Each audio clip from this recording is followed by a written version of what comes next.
Here we go. We're doing it. Okay, so this is the first episode, first time recording. I'm here with my lovely, great friend Amber in Tacoma, Washington, home visiting family. And yeah, we're just gonna kind of test out the waters here and just have conversation. So this whole podcast is about just that, having conversations. I don't like the interview kind of style, like question, answer. And this whole thing is about just having authentic conversations and letting it all flow, shooting the shit and having some fun. So we're going to get into it. And we don't really know exactly what we're going to talk about. Great start. We kind of just talk a lot. I talk a lot. If a lot of people out there don't actually know that about me. I can talk a lot. This is very true, and I'm a good listener, so I think we make a good pair. Yeah. So I guess we can start, too, with just talking about this last year. I know it's kind of also a tired subject. Some of us are tired of talking about the last year and the struggles, but it's still just relevant because we're still in it. It's happening. So what have you been up to this last year? How was it with a kid? Amber's a mama. Yeah. Got a 6-year-old boy. Past year with a kid has been a freaking whirlwind. We decided to keep him home from school because of pandemic and just trying to figure out how to navigate what school would look like for our family, for our son, for the world, everybody. So he just now started school. I'll go back to the original question of what the past year has looked like. So the beginning of this year, I was working for a stormwater treatment company, and it was really hard for me to be away from my family a lot and working. Wait, did you start that before COVID? Yes. So it was just hard to go back to work because it was your first time going back to or doing a full-time job, right? Yeah, doing a full-time job and trying to maintain a home life with a kid. And I don't have multiple children. I just have one child, and I guess we can consider our partners children. Children. Sometimes, for sure. Yeah. So I felt this crazy urge to just want to try homeschooling and to be closer to home and to be closer with my kid with all the crazy things that are happening in the world, and having more time with him before, if he did enter into the school year this year. So we were playing with the idea of homeschooling, and I ended up quitting my job to attempt that. Plus, I just wasn't happy in it. What's the point in staying in a career if you're not happy and hating driving through traffic? I think that's a big thing in our lifestyles. Yeah, or just and society. Why stay in some... I mean, I understand, we all have bills and have to, stay afloat, and groceries are money and the things, but... Yeah, all of it. It's just... I just couldn't stay in something that I wasn't happy at, and... So I quit my job. I tried to do the homeschool thing. Failed. Just straight up failed. Oh, and my God. It hit me pretty hard, and I was really down on myself. But it just, I'm sure a lot of parents could relate to this, that it puts a lot of strain on your relationship with your child when you try to be their teacher, be their parent, have dinner on the table, all the things. Yeah. And so then I just went back to working at a local bar around here, and that was fine and fun. And then a friend hit me up and was like, hey, there's a position opening with the Department of Fish and Wildlife, so I applied for that. Ended up getting it. 3 weeks in, I injured myself on the job. And it was only 3 weeks into that job? It was only 3 weeks into it. So I guess I didn't really know that you... I knew you were doing the stormwater thing, and I guess I hadn't realized you left that and started something new, or that you left it to be able to stay home with Quincy. I mean, he wouldn't have been able to go to school anyways, really, right? Because it was just not really happening full time. Yeah, school was not in person. It would have been that time. More of a hassle to try and find anything that he could do. He was only 5 then. Yeah. Yeah, I just wanted to attempt it before this school year started so that I could be like, okay. Tried it. Yeah. Tried it. Did not. No go. Feel good about him being in school, knowing that it was the right choice for you guys. Yes. Which is just also hard to imagine when you're not a parent of every decision you make actually really does affect somebody. I mean, it does in your regular life with other people and stuff, but with a kid, it's just got to make you question decisions a lot more. Significantly more. And it weighs on you so much harder, and then you're also like, will this actually matter in 5 years? Yeah. Like, you just put so much, such a precedence on the decisions that you make for your child, and it's just... terrifying. Sometimes it matters. It's terrifying, and sometimes it matters, and sometimes it doesn't. Yeah, totally. But yeah, so I had surgery, and that was so horrible. That was in August, right, for me? Yeah, I had surgery in August. So, also just as a little side note for anyone who doesn't know my lovely friend Amber outside of our circle, she's an adventurer as well, loves to do all the things, so... as most of you listening probably can relate to that too. So injuries that take you out, especially if you have to have surgeries, or even if you don't, and you're just supposed to calm down. Yeah, job. You have to use whatever is injured. It's hard to go to that place where you have to rest and relax when that's just not the life you ever live. You always live an active life, and then let alone just as you get older, being an adult and having to work and having a kid and someone to take care of, like, it just puts more and more stress. It's not just like, oh, we're 20, hurt my knee snowboarding. Gonna walk it off now. Yeah, and, I'll rest or whatever, take a couple months off, but nothing, it doesn't affect you too much. Mentally, it seems like more of a struggle than anything as we get older.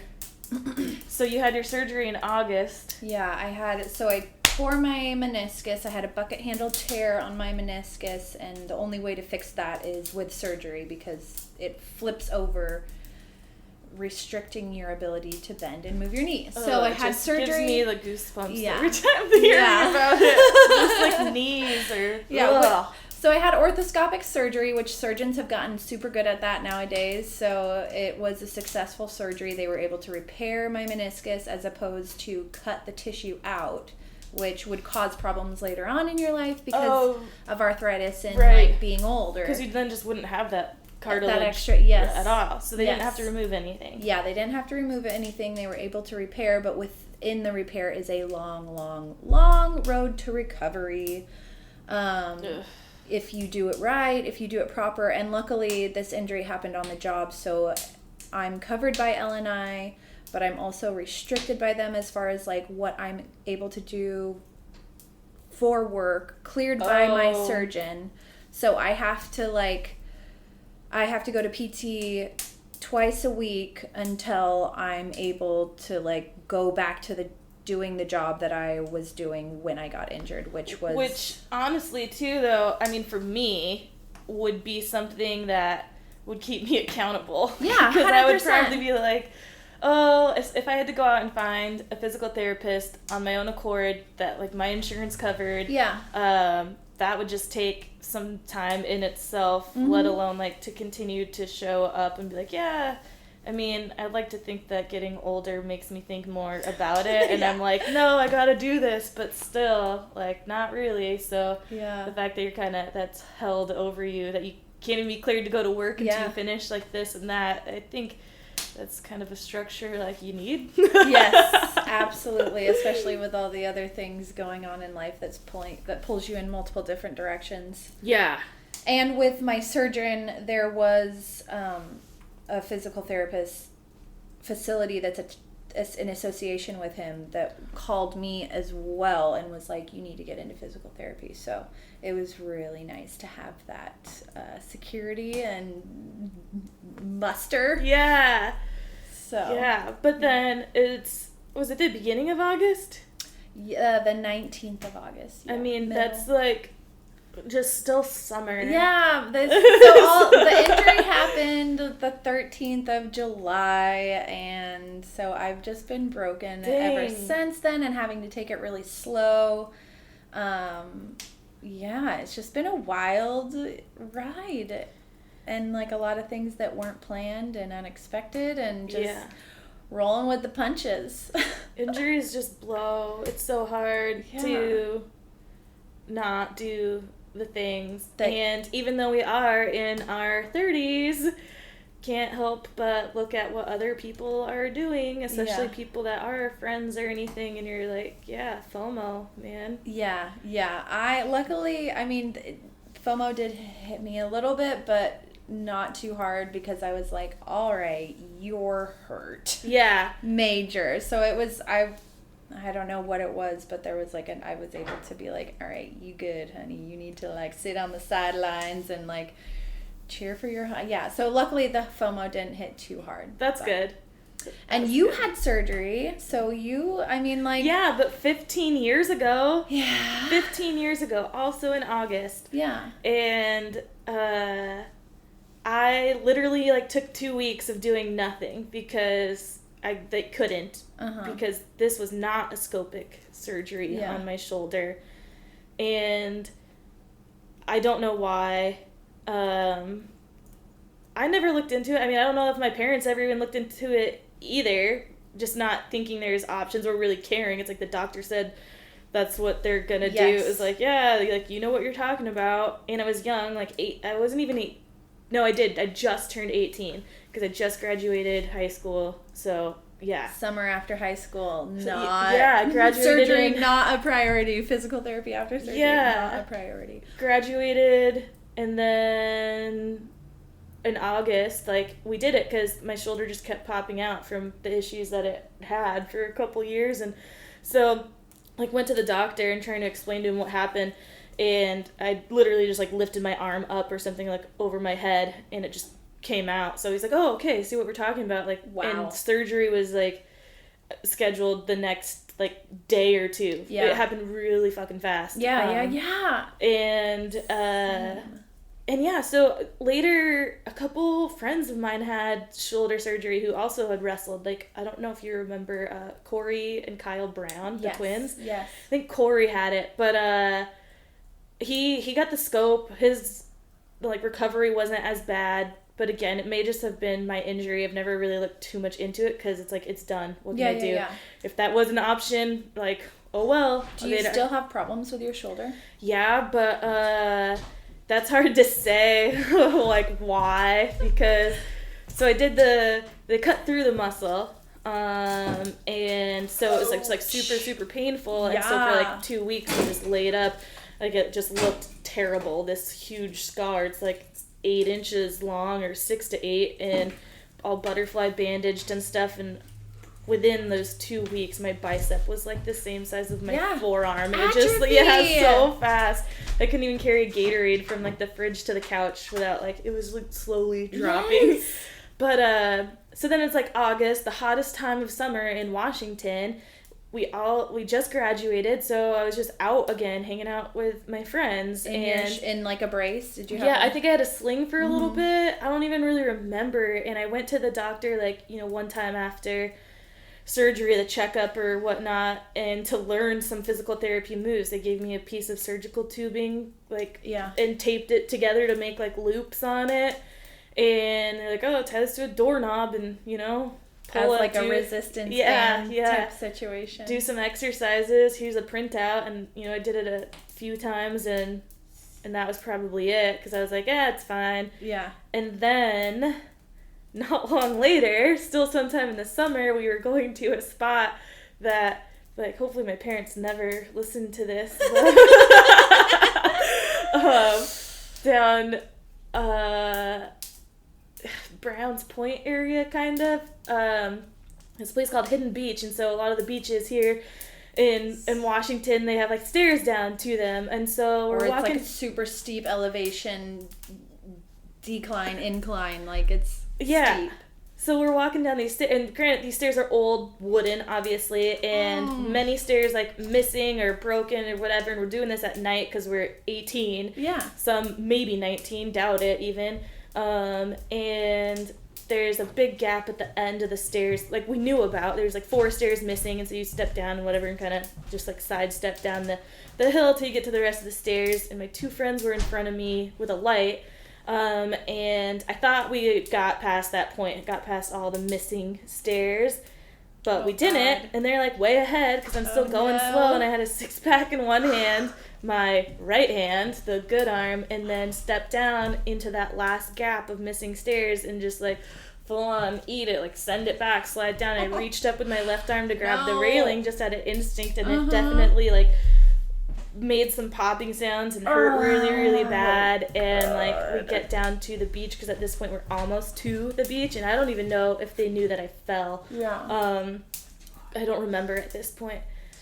But then we get to the beach, and so I just like sit down like in pain, like oh shit, like I don't know if I just ripped whatever was in there. I don't think they were staples because they would have had to remove staples, right? Yeah. Staples I would like assume stay so. in there. Yeah, I don't even know. It's so long ago. I don't remember anything, but it didn't sound good, and I never did physical therapy. So all in all, it's never really been like the same. Doctors have said like I have good range of motion, but it's what does that even mean? Yeah, it's like more so at a certain angle, I just don't have the strength. Yeah. Like there's still, it's just like get stuck, it feels like. I'm like, oh, I gotta drop my hand and like if I lay down on the floor, like back on the floor to do like chest flies or something, like this arm, even with like light weight, doesn't feel like it can go all the way down. And if it does, I just have to drop it to the ground and then like sweep it back down, like hand to the hip instead of like come back straight armed across the chest. So yeah, very, very important to do the physical recovery therapy and rehab and be careful and slow down and listen to your body and educate yourself. And I've never got them looked at again, and it's never stopped me from doing anything because at that point in life too, just going into college, I wasn't playing any sports that involved my arm. I wasn't wrestling anymore. I wasn't going to play fast pitch. So it never really had occurred to me. And even if I was going to, I never would have thought then that, and neither would my parents have, like thought that it would have been something that would have stopped me or affected me more. So who knows what goes on in there. My knees are all probably jacked up too, but it's just like, I don't know. It's crazy how we can just like go on with these things being broken. It's kind of like if something's wrong in your car, you're just like, that's fine. Yeah. Like you could, like if your back right door doesn't open, you're like, it's cool. We'll just use something else, and you just adapt and grow and change. And just check engine light on forever. Yes, that's fine. It's just how we operate now. My like ABS light's been on forever too, and then I got into a little accident where I really needed my brakes, and I wonder if like that could be the cause of why I didn't stop in a timely manner. Maybe. So I'm like, to all those people out there who immediately fix problems when they arise, I really envy you and look up to your smart decisions. Also, send in some hot tips. On how to just fucking fix shit. Do it. How's your beer been? Your beer been? How's your year been? It's been, I don't even know. It feels like it's been more than a year because it has been more than a year. How has your after last Christmas been? It's not been 2021. I honestly think has been worse than 2020. Yeah? Yeah. I mean, 2020 like sucked. Obviously, and for a lot of people, and this could definitely trigger or anger some people that at the beginning of it all, it was not too bad for me because I was so burnt out and ready for like a forced break. Yes. So when I couldn't go to work, I was like, thank God. I don't want to. And it was like the push I needed to start my business on my own instead of work for a gym or a studio. It was like, oh, sweet. Here's like finally that kick in the arse that I needed to fully do it on my own. and felt good. And then I started the paddleboard. Well, I guess I had them the year before. I just didn't do it on my own. I was working with a studio, mostly doing like private groups. So I was like, well, this is the year I'm going to do classes like on my own, figure shit out. So it was really a push I needed. And I went back to work in May, so not very long after, like to work at the shop in Tahoe, at least a couple days a week. So I had income and stuff to do. I didn't have much, but I was also used to not having much. It wasn't like, oh God, I'm like, yeah, well, paycheck to paycheck. It was like, that's how it's been for every year since I've worked at 17 years old. Yep. But yeah, so like at the beginning I was kind of like, this has done, actually some good for me. And the first couple months when we were like locked down, and I really enjoyed just staying at home. Yes. and working out and focusing on my own and thing. reeling your focus in towards like you and not a job. Yeah, you know what I mean? Like exactly. I think that's like a real true blessing in disguise. Like it made a lot of people reel it in and be like, where do I fit in my community, or like how can I make an impact closer to. Totally. It, like you said, a lot of people like realized that, or even to what you said earlier of why would you keep a job that you don't like or love? And like I was saying, like for us and a lot of our friends, we've, I guess, been lucky enough to be in the positions of we haven't had to stay in something that we've hated for very long. I'm sure we've all had jobs we didn't like, but we haven't been in the position of like, there's no other option. I can't like be without X amount of money for this amount of time. Yes. So I've always been like lucky to have that kind of mindset, but I think a lot of other people have realized like wow, there is more to life than some things. But then also for other people, it's like fucking destroyed them. Yeah. So that's what I feel bad about. It's scary to switch. It's scary to leave a job. It's so terrifying, but also it's so good. Yeah. So I always feel a little like bad, or I don't know, just unsure of saying that like, oh yeah, for me in the beginning of COVID, it was like a good thing for me, because for other people it wasn't. And the thing that made it, like, obviously I had frustrations. There was still things I couldn't do. Yeah. Like I couldn't really work out with people, or people were nervous about working out and doing things like that. Also, by the way, if you don't know, I'm a personal trainer and yoga teacher. So, but being in Tahoe, weather is like good, sunny all the time in summer, so I didn't have a problem with doing outdoor stuff during the summertime. And then I had a lot of people who still even stayed with me through November doing classes in the morning, which, though it's still sunny out and not really wet in September, it can take a turn pretty quickly for cold mornings. I mean, there's always like a 40-degree temperature swing. Gosh, from like morning to noon. Yeah, so it's like even in the summer, it can be like 45 degrees or something at night, which can seem cold, but it's sunny. So it's like, it's not. It'll be like 45, 48 in the morning. We're on this basketball court in full sun. Yeah. It's not cold. Yes. Like it's perfect. Yeah. And then, 90 degrees in the middle of the day.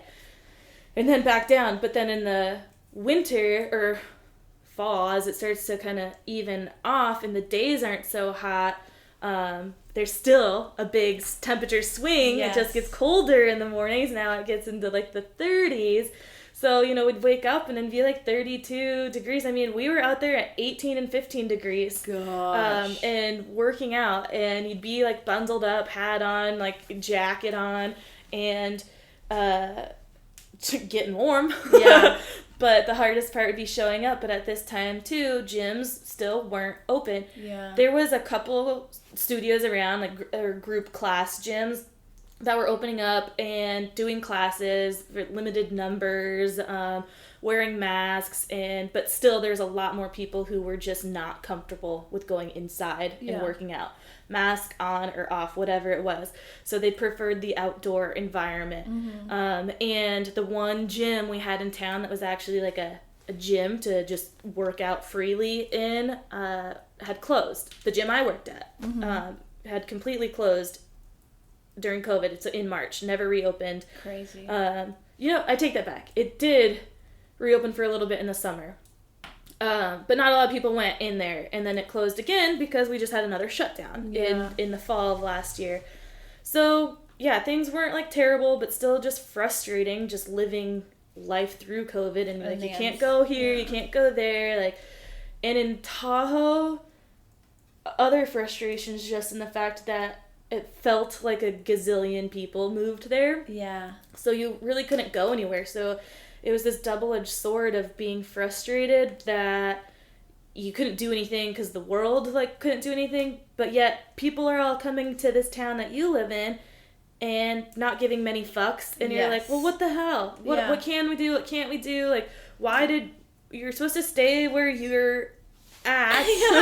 Shelter in place, homie, what you don't know about. So we just got totally overloaded. Like, you couldn't do anything outside because there was just a shit ton of people. Yeah. Not that I was uncomfortable, like, COVID-wise, but it was just, like, beaches are full, traffic everywhere. Like, you don't want to go because there's just going to be a ton of people. Traffic. And I never like to go to places where there's a ton of people. I've always worked on the weekends so that we can do stuff in uncrowded places. But here, sister. Then, we get all the kickback of like, well, you live in a tourist destination, blah, blah, blah, blah, blah. It's like, yeah, we get that, but also that tourist destination is like a few months out of the year, like a couple in winter, a couple in summer, and you get like a little bit of a break on either side, the fall or the spring, and there was no break. Like, it was a constant year.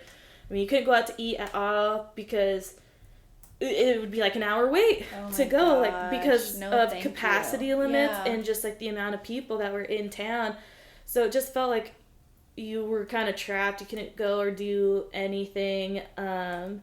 In your own town. Yeah, so it started to, like, by fall, just kind of really hit everybody who had been local to Truckee for a while. It was just like, geez, we can't catch a break. We can't get away from people. And we're used to kind of being in that environment of not so many people, which is why most people move to those kinds of towns. Yeah. But then my dog died in November suddenly. R.I.P. socks. And that's kind of when just like the top popped of everything. And I feel like it sounds kind of silly too because it's like a dog.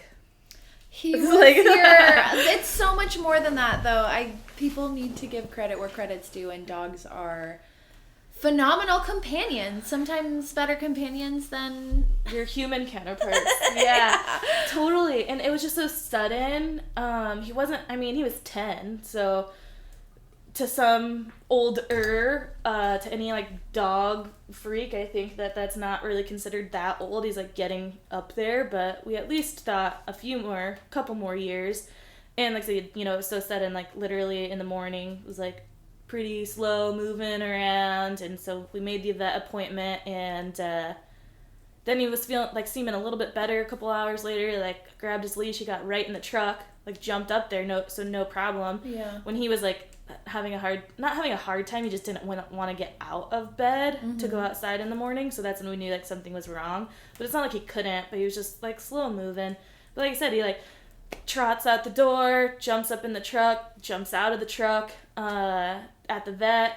It was so like a fucking movie to me because so it's November 13th, Friday the 13th, and I was always a very superstitious person and fucking hated those days. Like, as a kid, I'd be like, I'm not doing anything on a Friday the 13th. I'm not leaving the house. Yeah. And I've gotten better about it in my older age, but the weather was shitty. It was pouring down rain, super fucking windy.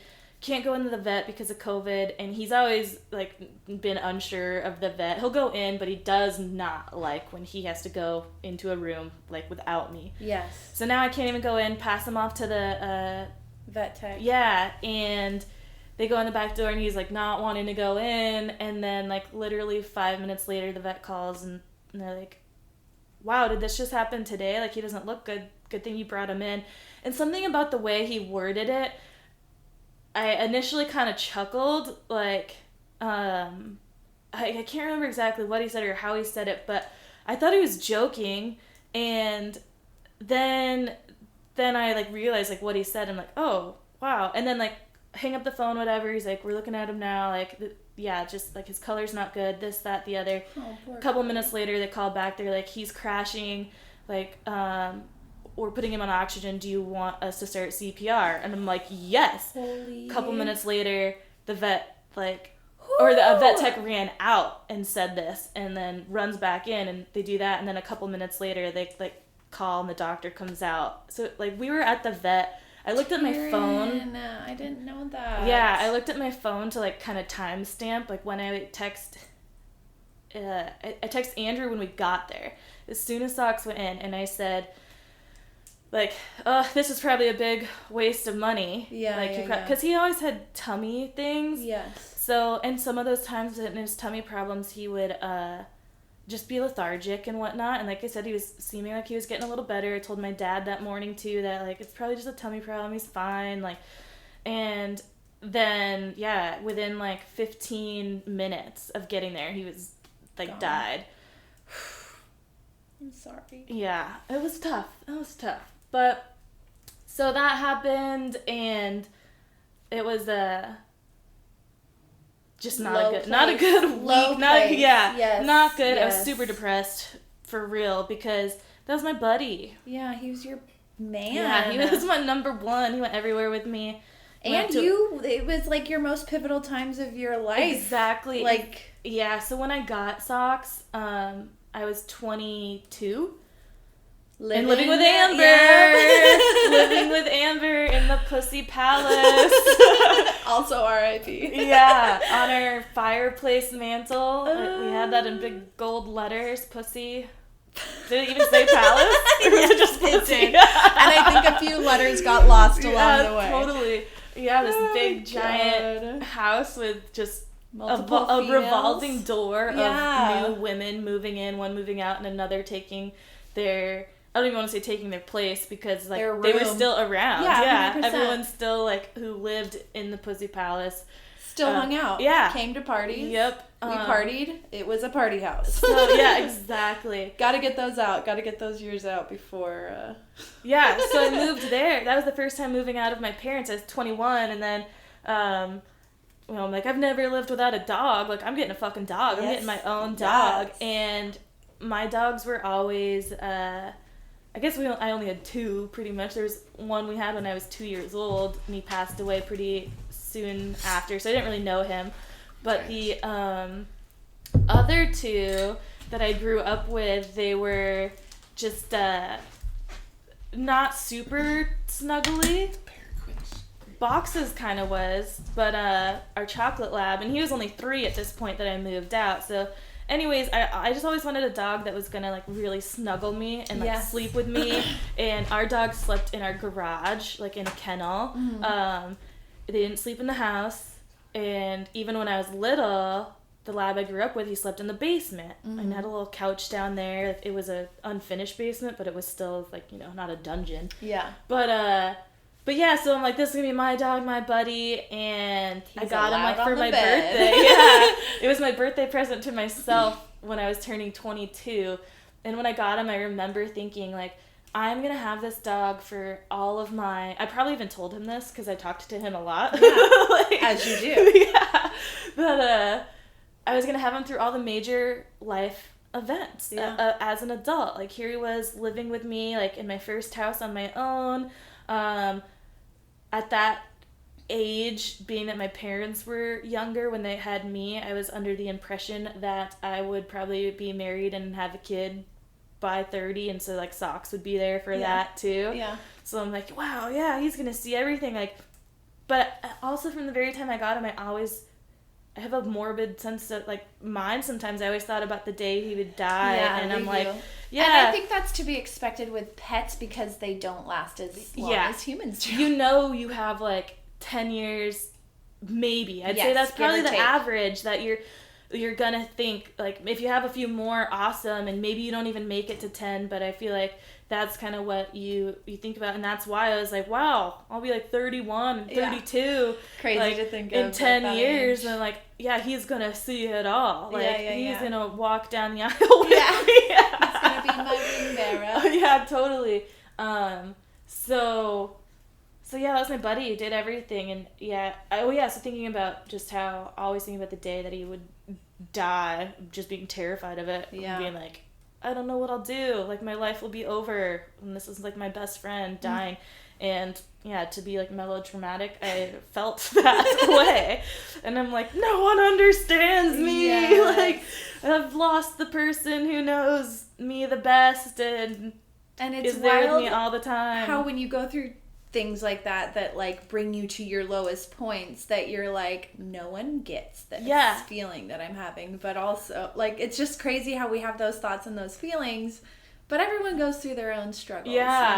And it's all relative, right, to what your life is, and it's super hard to understand sometimes what other people are going through.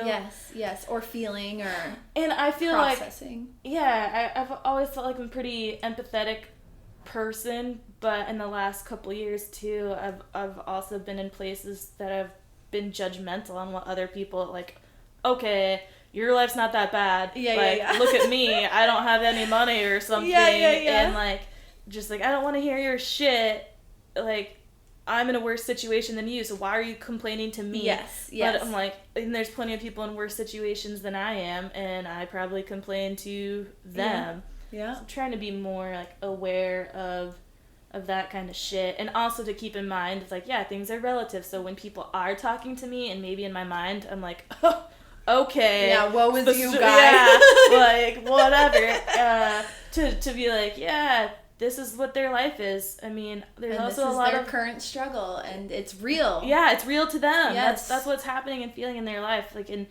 Tahoe, there's a lot of well-off people, and I have some clients that are definitely, I mean, I don't know their financial situation by any means, but, they're more well-off than I am. They're older anyways. Trainer, moved from the Bay, did this, bought a house, had a second home, whatever it is.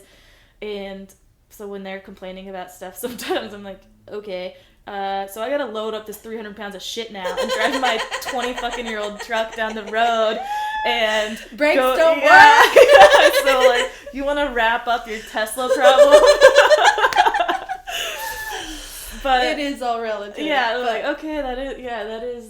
But hard times are friggin' hard, man. They are. They're hard. Like, there was times that I'd be aware of like the meltdown or something that I'm having, and Andrew handled it pretty well for the most part. I feel like sometimes I don't know if it's subconsciously or really consciously, like, kind of push my limits with people. Like, push and push until, like, they're gonna get mad back at me and quit giving me the sympathy. I'm like, why don't you just accept the sympathy instead of being a damn bitch to them about it, to where they're like, hey, fuck you, I'm not gonna deal with you anymore, alright, quit your crying. And then I'll cry more, because now they've told me to quit crying. Like, poor me, and like, well, why did I just do this? Why did I just, like, slap away the hand that was, like, feeding me or there for me? But so he handled it quite well. I feel like I tried not to be like, you just don't get it, you don't know. I'm sure I said that, but he was also like, you know, he loved socks so much, from the very beginning of us just, like, spending the night at his house when we first started hanging out in, like, 2015. And I remember asking him one time to, like, if I could bring Socks over, and Socks used to not get on the couch at all. Andrew's couch then was new and nice. And Socks was very good at it. He was really polite about asking to get on couches. He'd, like, walk up to the couch and, like, look at you. And you could pat it and he'd get up. He would sneak up on him at night at my parents' house. But yeah, for the most part, he would, like, ask. And I remember he did it one day at Andrew's, and, like, Andrew let him up. And we put, like, a blanket down in this one section. And that's where Socks would lay. His spot? Yeah, that was his spot before we even lived there. We didn't even move in until, like, 2 years later or more or something. But, like, Andrew made this spot for him on the couch. So I was like, this is Socksy's spot now. Now it's Piglet. Yeah, right? And Piglet knows nothing of the sort. I'm like, wait, what? Dogs didn't used to be allowed on this? Like, not no more. Yeah, he's a couch dog. They're both couch dogs. He got to be a good older brother to Piglet, but... Show them the ropes. Yeah. So anyways, I ended 2020 like not feeling good at all from that, and it just like Carried into on. into 2021, I just never felt like in a great headspace. Yeah. Because things were still up in the air of what I was doing with my own business, because it was winter now, so I'm not doing outdoor training, I'm just working at the ski shop, which I love, but I was like, well, what am I gonna do, like, in the spring? Yes. Just feel like I have to start all over. I was trying to do Zoom, but it wasn't as, like, popular at that time, because I think everyone was burnt out now, too, of just staring at a screen. Like, and not having human connection. Yeah, because it was like we had a little bit of freedom in the summer, and then it's, like, taken away again, and then, like, oh, here's it back, and then taken away again. Yeah. It's like, oh, my God, we're just ping pong balls. Yeah. So. On a wild ride. Yeah, and then in the spring, it was nice to be outside again and whatnot. But then this summer, we had crazy wildfires. Yeah, you guys got smoked out. Bad. And like, they started early. Sun-blocked out. Yeah, they started early. There was a bunch that started like the 4th of July. And Jesus. so we had, just a little bit of smoke here and there. But then by August, I mean, it was fucking just whoosh. I mean, I barely did classes or anything. Left your house. Yeah, barely left my house at all in August. And so it was a super short summer, and it just was just shitty. And then I was just like burnt out. How close did the fires get to your house? Not close at all, really. So the closest fire was the Caldor fire that was towards South Lake Tahoe. And so South Lake, like, if you're driving, we're in Truckee, so that's, like, and right off of Highway 267. So literally we take, like, 2 rights, and then you're on 267. Yes. And is that the one that connects to Reno? No. Okay. No.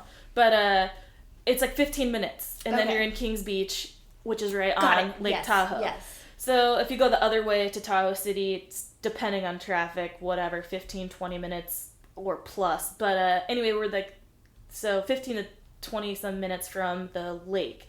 And then if you were driving from North Lake Tahoe, so they're in Tahoe City or Kings Beach, whichever way you went around the lake, east or west, it's about like 45 minutes to an hour drive to South Lake. And so the fires were just surrounding that, like south of that and east of that. People had to evacuate, like South Lake Tahoe, the town, the city had to evacuate, and then some towns up on the west shore of Tahoe had to evacuate and had like evacuation warnings for a while too. So it got pretty close, but I can't say off the top of my head like how many miles from like a home, because the way that the evacuations work, it's just like, I don't know how much distance they give you, because it can just happen so quickly. I mean, like, and one shift of the wind, households are trying to pack up and head out. That so I mean, close enough if there's mandatory evacuations, obviously, like close enough to those. But being in Truckee, we weren't really. I mean, I don't want to say we weren't threatened, because it could have fucking happened real quick. Yeah. And really, really quick. Fire smoke is a real hazard. Anything could blow around, and it can just go up in flames so quickly because it was so dry. But we weren't even in, like, an evacuation warning yellow kind of place. So we felt, for the most part, pretty safe, but we also just knew at any minute those evacuations could be coming to us. We went back to Michigan end of August for some family stuff for Andrew, and this is when the fire was like blazing, and warnings were getting really close to the west shore of Tahoe, so like creeping up closer towards us.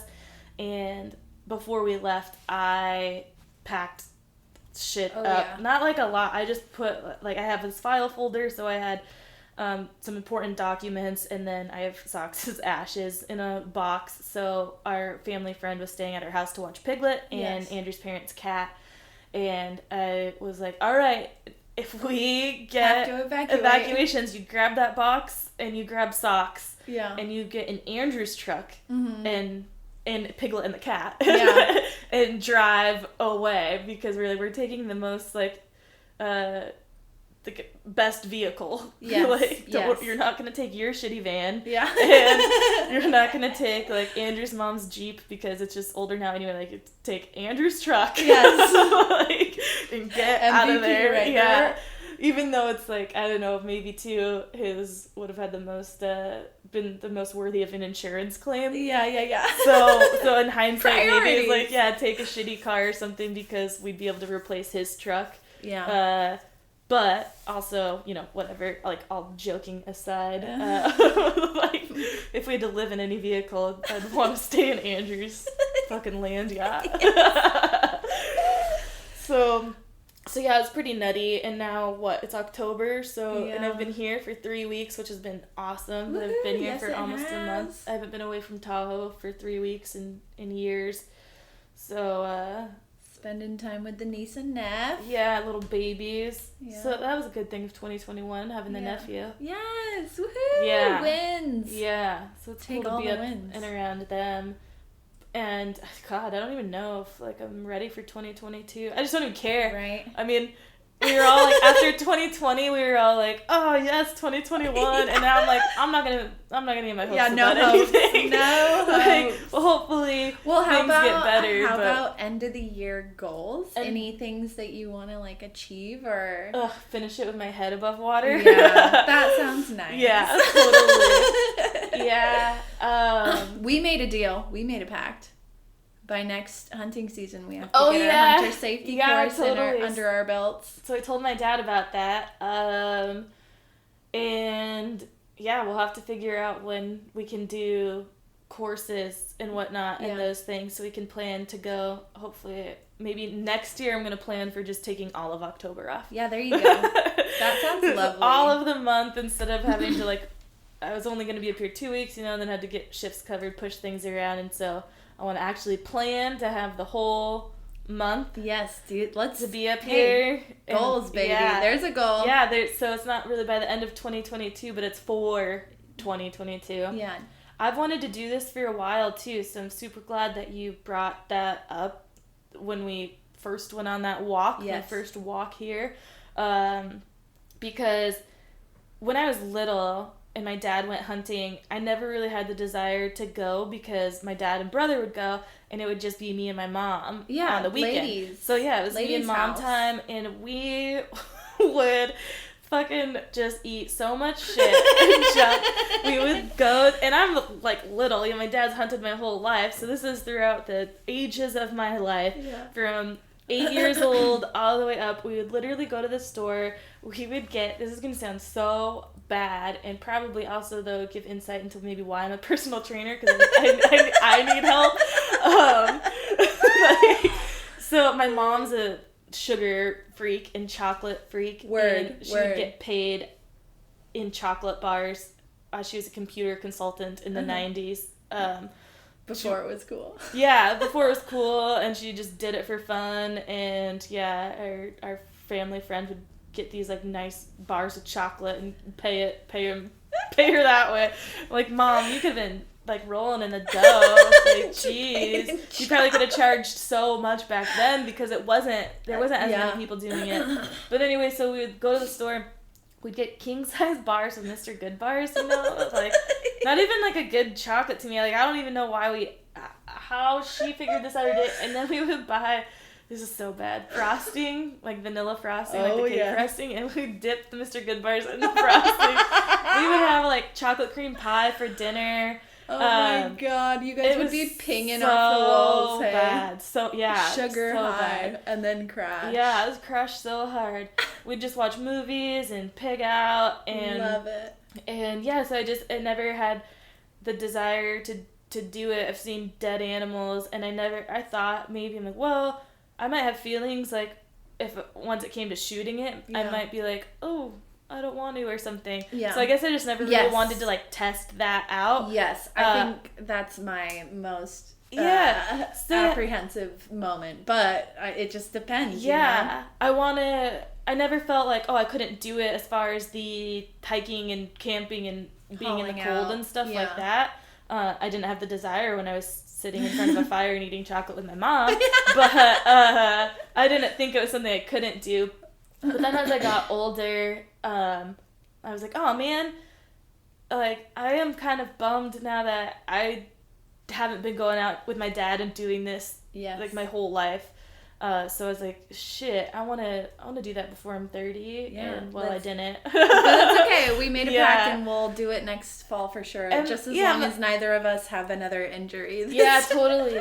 Yeah, so when I was thinking about it, when I started thinking about it a few years ago, I was like, well, it's still something I could start to do in my older life, and it will also give me reasons of like, hey, I'm gonna go back home because I'm going on to elk camp for a week with my dad. Elk camp? Yeah, instead of just coming up, and obviously I still want to come up and just hang out with everybody, but I can make special traditions trips and things, and so yeah, I'm like, it's not too late to start it. No, and who knows, then maybe we can get Delia and Colin, the niece and nephew, to go out one day with my dad and brother and me and do a family escapade or something. See? Exactly. Our little pact may turn into something major. Also, one thing that a big reason why I want to do hunter safety course is because of gun safety. Yeah. Which I don't know if you saw this morning, but Alec Baldwin accidentally killed someone on set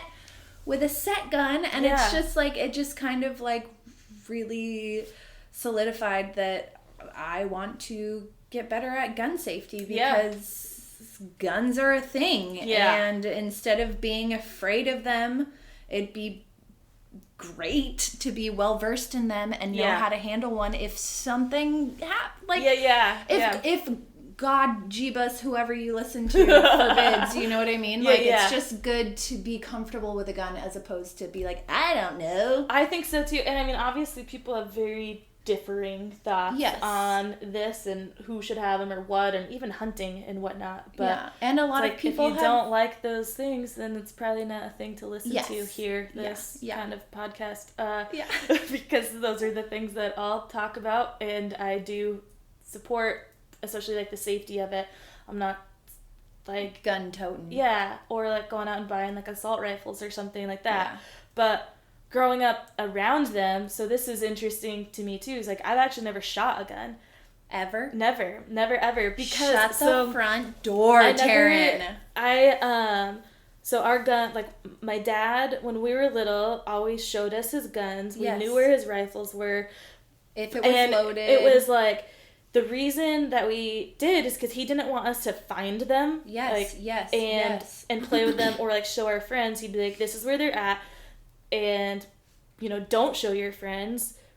But don't find something and be like, oh, this is cool. You have to come check this out. We knew about them and we knew they were not toys. They were not for our friends. Good job, Dad. I guess it was, I mean, that can be a risk too of 100%. What you're going to do. 50-50. Your kid's going to listen to you or they're not. Yeah. My dad did have a way about him of we would listen to what he said. So we weren't ever tempted to like show our friends this rifle. My brother started hunting. I mean, he got his first deer when he was 12. I don't remember how old he was the first time he actually went out on a trip. But so that's the first time he knew how to use a rifle at that age. Yeah, and took a life and processed it and that whole shebang. And I did not. And because like gun safety was such a thing to my dad, like my brother did the hunter safety course. Like I said, we knew where the guns were, and where they should be being locked up, not talking about them. We didn't tell people we had them. Yeah. And so it was always the thing. And as I got older and hung out with some people, like in my 20s, like that wanted to go up and like go shoot guns and like drink and this and that, I never wanted to be a part of it. Because I didn't know how to use one. Yeah. And I also like didn't trust these idiots who didn't actually know what they were doing. They just wanted to have a drink and go shoot a gun. I'm like, no. Never drink and shoot, even now, kids. It's come up. And a friend of mine down in Truckee, like she shoots guns, and I'm like, yeah, cool. For a long time I had this thing that I didn't want to shoot my first gun. Like I wanted to do it with my dad. Yes. Even if I was doing it in a safe place somewhere away from him and like actually learning. I just have the most trust in the world with my dad only that I'm like, I don't want to learn from anyone except for him. So I just never did it, but I've wanted to, because there's been several situations too as I've lived away and traveled and stuff that I've wanted to be able to be comfortable carrying one. Like if I was up in Alaska and where we were, there's grizzlies. And, I mean, we were on the water, but whenever we'd get out on the beach and like walk around, my captain, he always had a gun on him. And so I wanted to be able to, like, if I were to go take the little skiff boat out and go to a beach by myself, like, well, I wouldn't because of the bears. So unless I was comfortable carrying a gun and whatnot, but I wasn't at the time. Well, I mean, obviously I'm still not, but yeah, I'd want to be able to have one for protection of that sort. Yes. And so yeah, I want to be comfortable like using one and having one in those instances. Yes, same. I don't know if I really want one like in my house. And that's mostly just because of growing up in Tacoma, more so I feel like have the fear of an accident, like just being worried 100%. that it's something, then it's not, or someone else finding it. Yes, or stealing it. Exactly, that I'm like, and I mean where I'm at now, it's not really something that I have to worry about, and still like an animal thing, and not necessarily to kill the animal. Yeah. We don't have, they're black bears, they're not aggressive and trucky. I don't think that I would have to shoot a bear. Obviously, if it's fucking running at me. Yes. Is one thing, but I'm not going to shoot a bear that's just in my yard hanging out. Yeah. There's mountain lions that are becoming like biggest more. fear. Yeah. Oh. They're becoming more around a little bit more up there. They weren't really, and because their habitat's being burnt out. And where we, have some property now, it's like I might want one up at a house up there. Just mountain biking, trail running, whatever. Yeah, it's scary. And like I said, don't want my first reaction to be, I doubt I'll be carrying a fucking gun mountain biking or something. Loaded totally. gun. It'd basically just be in my house, and if something was coming at me. But yeah, I'm all about the safety of them for sure. Yes. Only using them out of complete necessity, and in my opinion that would be towards an aggressive animal. I don't have it as the thought of like of my life being threatened by another human. Here. I would not want to be in the position of having the choice to shoot another human being. Ever. No. So all about the animals. Yes, and safety. Yeah. And knowledge. Totally. And etiquette. And it would just be cool. I mean, growing up having, like, my dad is a hunter and fishing and stuff, I love having that self-sufficiency. Yes. Even though it's obviously highly relied on grocery stores and shit too. Yes. But that's not I just like being able to feel like this is you know where that animal came from. And it's not being fed like animal feed or like in a chop shop. That's for a whole nother podcast, right? Friend. Those whole, and I mean a whole deer, elk, like, can feed you for so long. The way my dad's always done it is anyone in the group, they get some, they all share it, they all split the meat. It's not just like, oh, I got this deer and good luck the rest of you. Sucks for you. Someone gets a deer and the rest of the crew is down, like, packing it out immediately. Yeah. And then they got to go home and get the meat somewhere like safe and package it up and stuff. So once someone gets one, and so I like that of it. And my dad has not had a lot of luck lately, anyways, in the last few years. But we'll bring the luck next year. So I miss having that. I want to have that at our own home. Of like, let's go get a deer, let's go get a elk, even if it meant I had to come up here and I could at least take some home. I want to have a little bit of that in the freezer every now and again. It'd be nice. Yeah. And delicious. Yes. So that's a goal. What about, do you have any specific 2022 goals besides hunting? Complete projects. Like around the house? I have like 900 projects coming out of my armpits, and I need to like dial it in and complete one. I think I'm going to start with that. What's the, you've got, how much property you guys have out by the water? 7.5 acres out in the Key Peninsula area, and we have a structure that Murray's been working on building, and before I injured myself, I was laying brick floors, so I was leveling out the ground and laying brick floors, so I need to finish that. In the structure? Yeah, in the structure, and he's been working on the roof. So he needs to complete that, and I mean, I could help him, but I'm afraid to get on a ladder and do that. So I'm gonna stay on the ground for now. Not at this time of year. It's just slippery, wet. Yeah. Yes, please stay on the ground. Yes, I'm gonna stay on the ground and lay some bricks. So I just want to complete that. I'm gonna start small, that one, and then one project that I could add on is our bathroom here in town. Oh, so I just have to narrow down some finishing touches details. Yes. So I've got the floors that I want. We're still debating on whether or not we're gonna tile.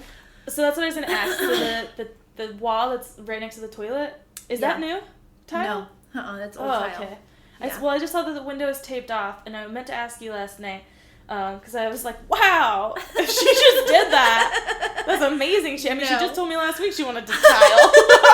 No, that tile has been there. Okay. And what had happened with our bathroom was, I hate it. It's so small, and the plumbing is it's just poorly put together, in my opinion.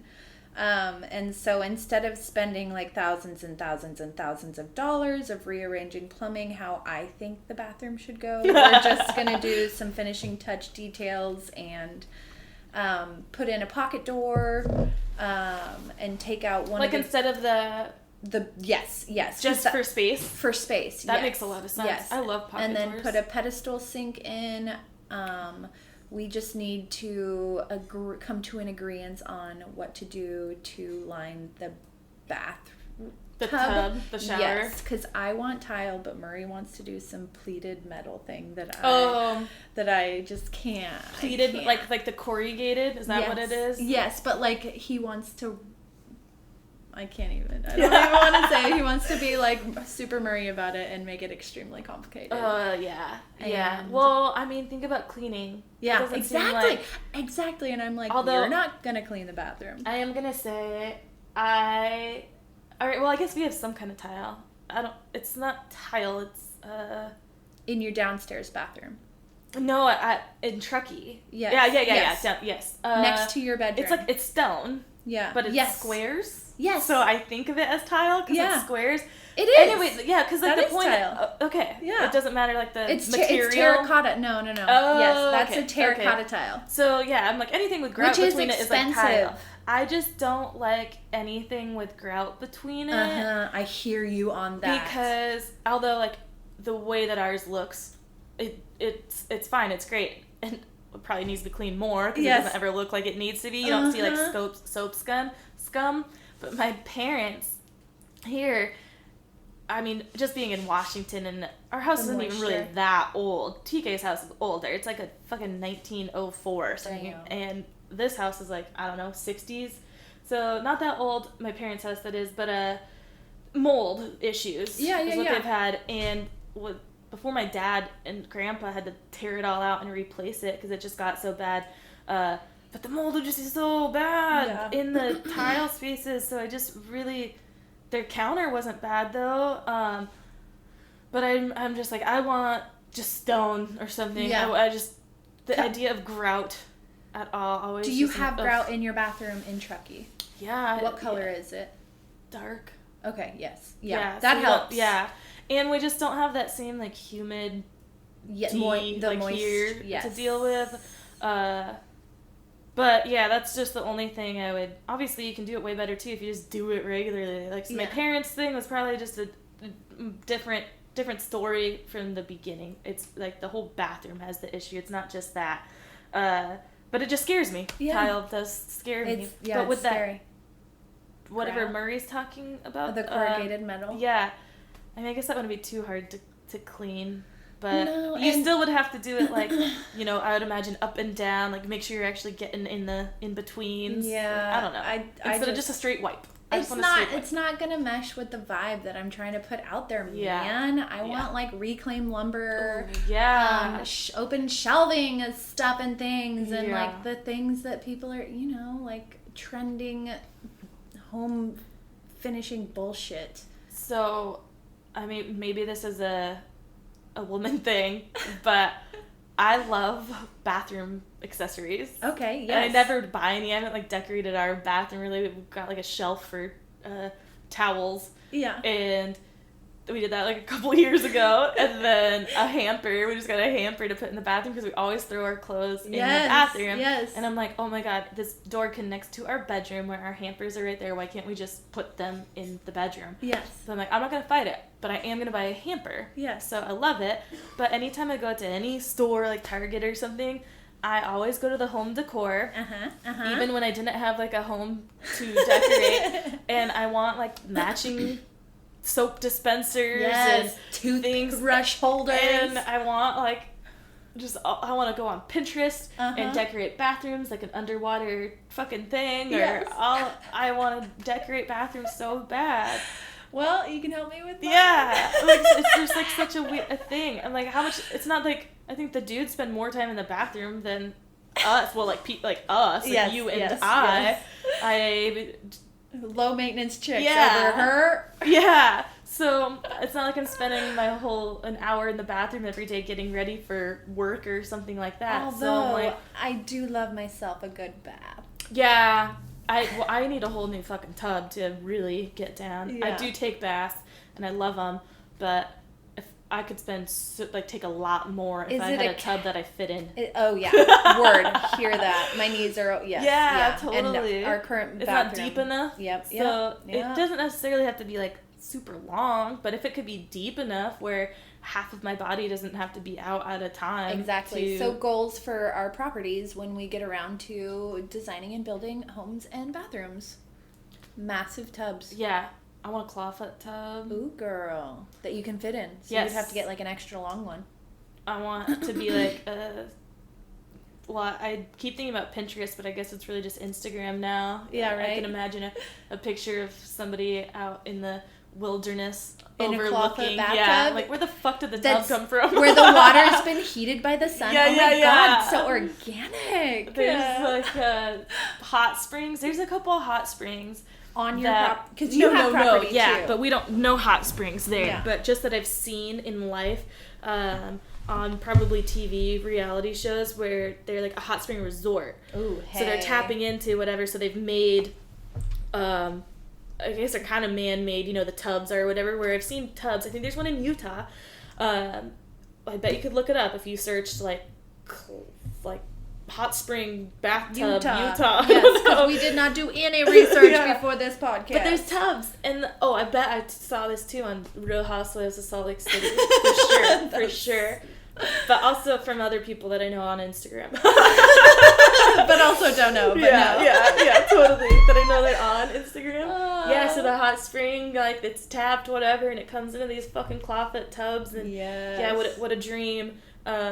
Okay, so those are long-term goals. Long-term goals. Short-term tub goals, in the middle of our property. Hell yes. Yeah, I want mine in a greenhouse. I want a wood-fired hot tub. Ooh, look at you. And a wood-fired sauna, which I actually think that Trevor and Shelby have a wood-fired sauna, I think. Hell yeah. In Greenwater. I want to use it. Yeah. Like, so bad. Like, that's so cool. So yeah. If you're listening, invite us. Yeah. Long-term goals, definitely. Yeah. Short-term, I don't know. It's just really hard for me to think about. Since everything's been so, what's the word? Uncertain. Yeah, these days. I definitely just need to work on really That's just daily a light things. way of putting it. Yeah. Uncertain. I am sticking to like daily tasks. Yes. And feeling good about completing those. Yep. I love lists. Love them. Mostly because I can write them. Yeah. And I like to write. Yeah. So, yeah.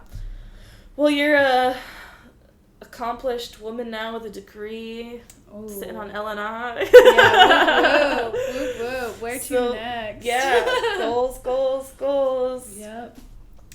Yeah, I think I'm going to take a little career break for a second and focus on home property things, but also we'll see what happens. Like if a job comes my way, I'm not going to be like, no, thank you. I'm doing this over here. Please don't pay me money. Yeah. Please don't give me benefits. Right? It's hard. No, I'll That's totally where, take it up, but yeah, you get into the spot of, you know, even if it's not your favorite thing, we're still adults and we still have, futures to live for and we're not lifestyles to provide for. Yeah, we're not unaware of the world and how it works and that we have to do things we don't want to do. Yeah. We're not like privileged little assholes who turn everything down. But to someone, we probably are privileged. 100%. So yeah. Exactly. Cool. That's cool. Yeah. We still do have choices of things for sure, but yeah, we know that we do have to do things, and if, like you said, you're not going to turn a job down if it comes your way, and it is going to, you know, provide for you, give you something. Yeah. As long as you're not, like, completely selling your soul for nothing. Yes, I cannot.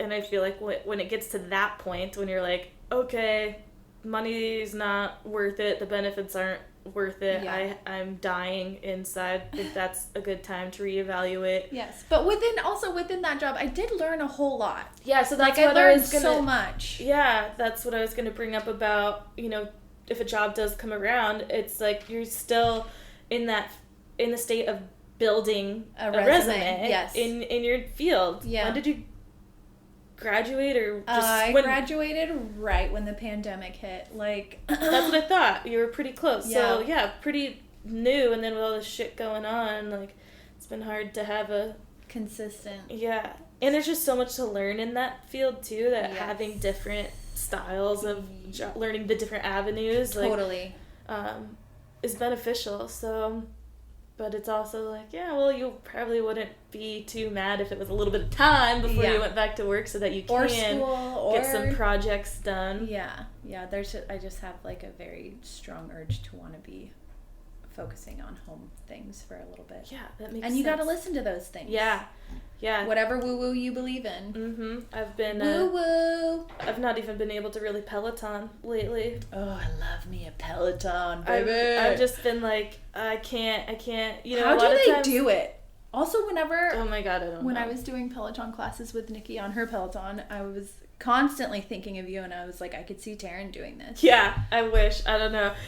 See, the thing is, there's just times in my life where I can, but I'm a very, very, very up and down person. I'm not consistent here at all. I mean, I guess there's some things I'm consistent with, but I mean, I'm just up and down, and down. Yes. So I don't feel like I'd be able to be that kind of instructor because I would just get burned out so quick. Yeah. That has to be your life, and it is their life, which is hard to remember, that they, like, train outside of that, probably, and who knows. I like them, they're awesome, but I'm very much about I do what I want when I want. Yes. Like, if I'm feeling good and ready to go for it, I'm going to go for it. But if I'm not, then you better leave me the fuck alone. Yes. Which is why I also am at a state of having a career break and focusing on the other things. Because I've never had really one job, I feel like. Yes. So, and I've never wanted to do just one thing. So, yeah, as the winter is coming, I'm ready for it to be like, I'm taking a little break from reeling training. It in. Yeah, reeling training other people, training myself. So there's times that a workout is, like, needed, and I feel like it will really reset my mind, whether that's, like, getting aggression out or anger or sadness or whatever it is. But then there's times that I'm like, I gotta sit in this. Yeah. And now I feel like I gotta sit in this. Yes. I'm feeling that right now too, for sure. I, like, can't push it away. Like, I wanted to get up and ride. My mom has a spin bike, and so I just use the Peloton app even at home. I don't have an actual Peloton. But not yet. Yeah. Goals. There we go. 2020 goals. I'll fucking get one. But yeah, so I just use the app, and there's times that I'm like, okay, I just need to do it so I have 30 minutes to not think, like, to get out of my head. Yes. Just to get out of my head. And move your body. But right now, like, get the blood flowing and the juices juicing.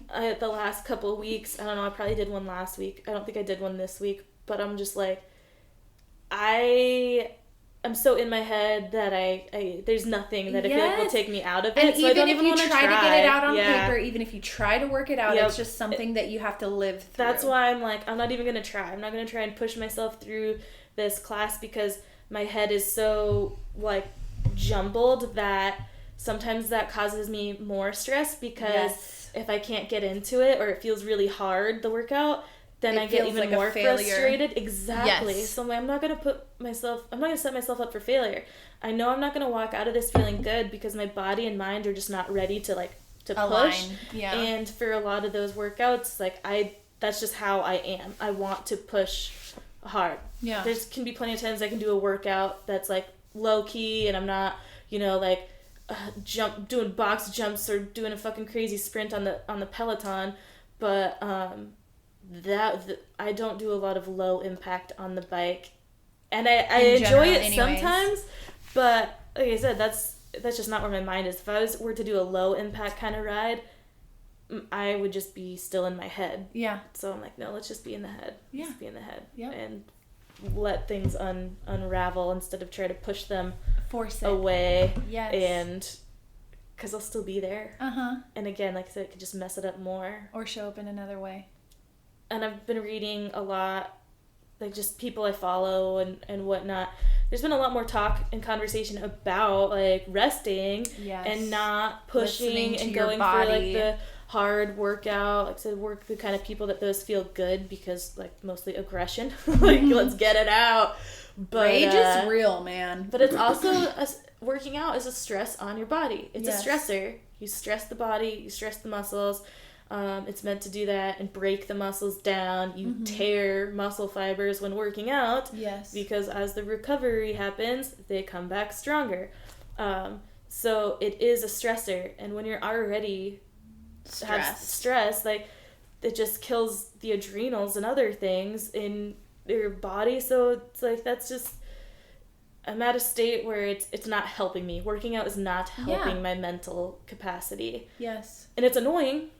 Because I want to so bad. I feel like I have to move my body, but there's just other ways to do it. And until I feel the urge to like go throw a barbell around or Peloton really hard, I'm gonna just be like, yeah, I'm gonna go for a walk. Exactly. Yeah. Oh, which it's nice to be at a point in your life where you're like, a walk is a workout. Yeah. Moving my totally. Sweeping my floor is doing cardio, or like vacuuming and mopping is totally a workout. It's funny because I've always been kind of vocal about hating walking. Yeah. Fucking hate walks. I hate hiking, and that probably sounds weird to people, but I hate hiking because I love the views at the top. Who doesn't? I'm an instant gratification kind of person, though. Hey, that's our generation, baby. I hate the hike down because it hurts my knees and the time. Yes. If I'm going with a friend, it's very different, but I've always had a lot of anxiety around time, so it's hard for me to get super excited about going on a big hike, and I'm like, I don't want to spend 5 hours walking. Yes, this is a whole day like thing. I want to do this, and this. Especially, I've felt that way, especially more so after getting into mountain biking. Because I'm like, oh, I could just ride up this in an hour as opposed to, but also within that, I've gone hiking with my child. Oh, yeah. Which I love. I love introducing that to him, but holy... that is a whole nother level of patience. Right. Especially when you're afraid of mountain lions and your child is crying and I'm like, you're gonna bring the cats! You're gonna bring the cats. They're gonna think you're a cat. Yeah. But so rewarding in all the lessons that hiking, biking, sports teach you. Trying doing anything that's hard, that you don't want to do, that you're trying to talk yourself out of the whole time, but then you're like, I forking did that. Yeah. It does feel so good after. It feels so good after. Like you said, for sure, after I got into mountain biking, it became a lot harder to want to hike because you could get the same with a fraction of your time. I mean, it may take you close to the same amount of time going up, depending on how steep it is. Yes. I wouldn't say that would cut my time down much. I'm not a climber.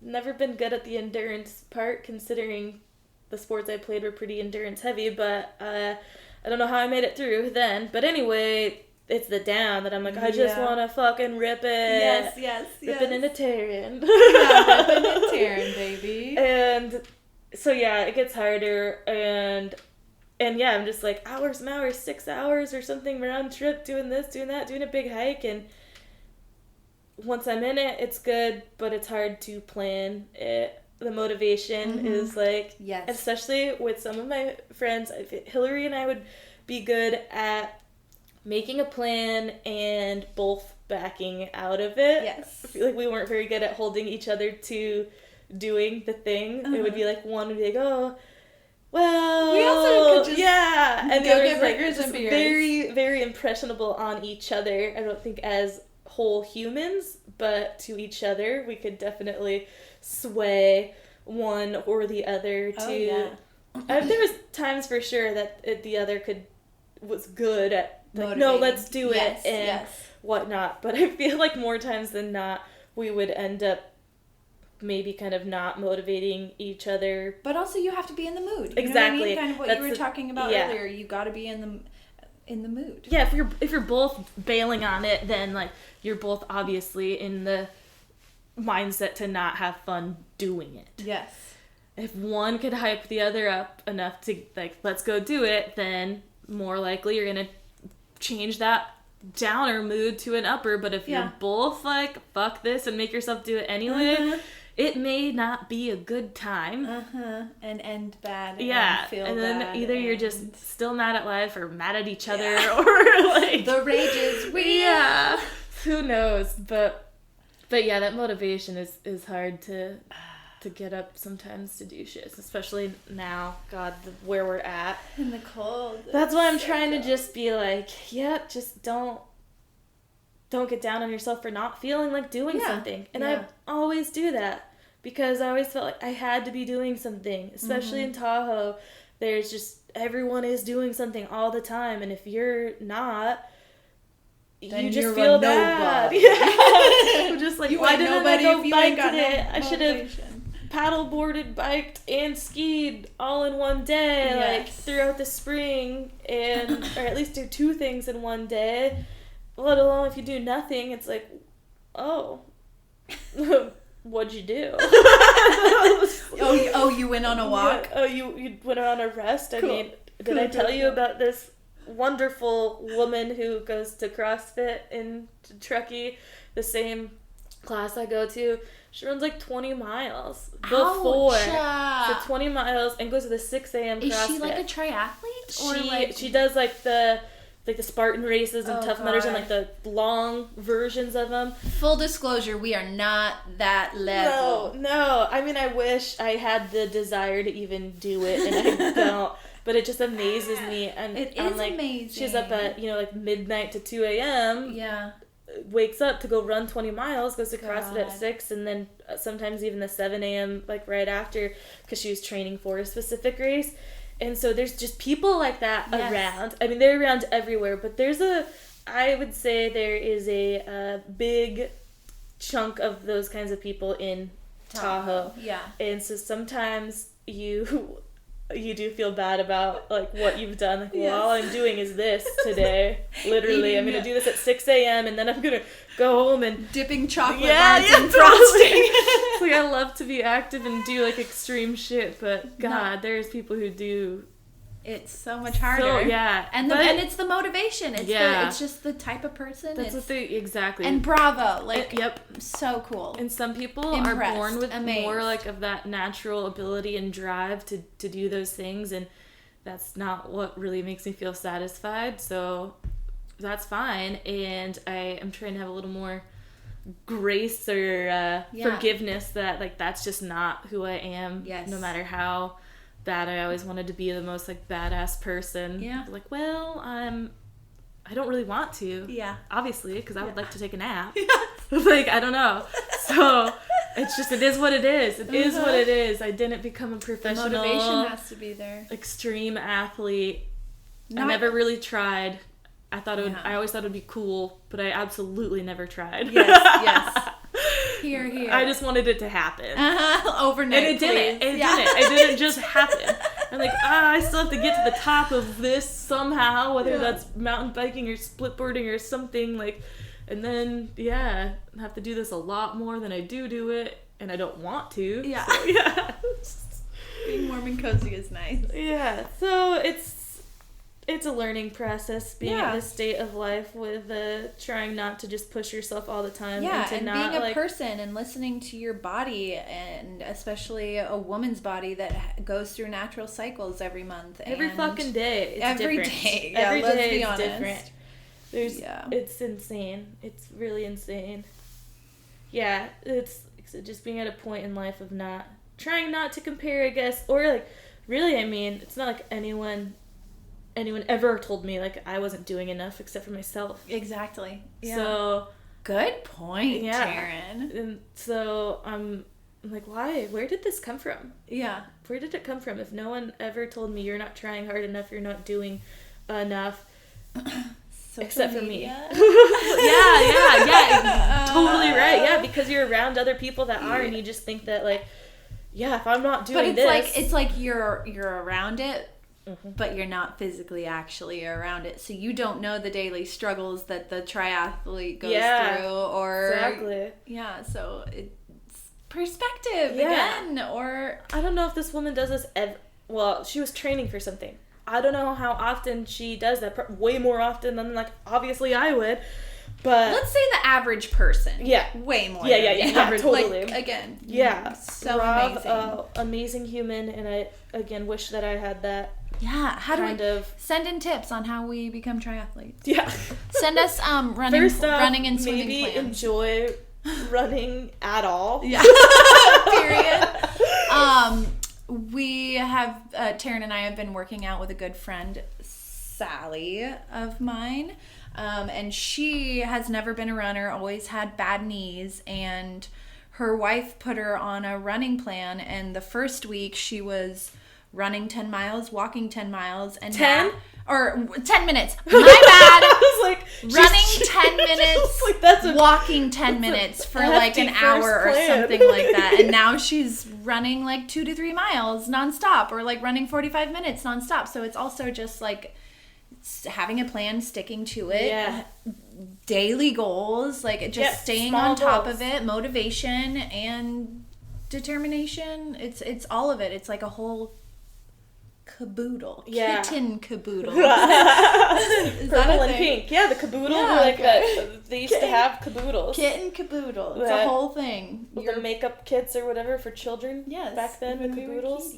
Yeah, that's amazing. And see, again, I need to like back up off myself. Yeah, back up off my friend Taryn and give her a fucking break. It's been a hard few years. Up and realize that like small steps, tortoise in the hare. Yes. Because I don't run a lot, and I'll just go out on a run that's like 3+ miles randomly when you're never feeling do it. Yeah. Again, or be in pain of like my first run. I haven't ran in 6 months, and I'll go on a 6-mile run, and I'm like, this is stupid.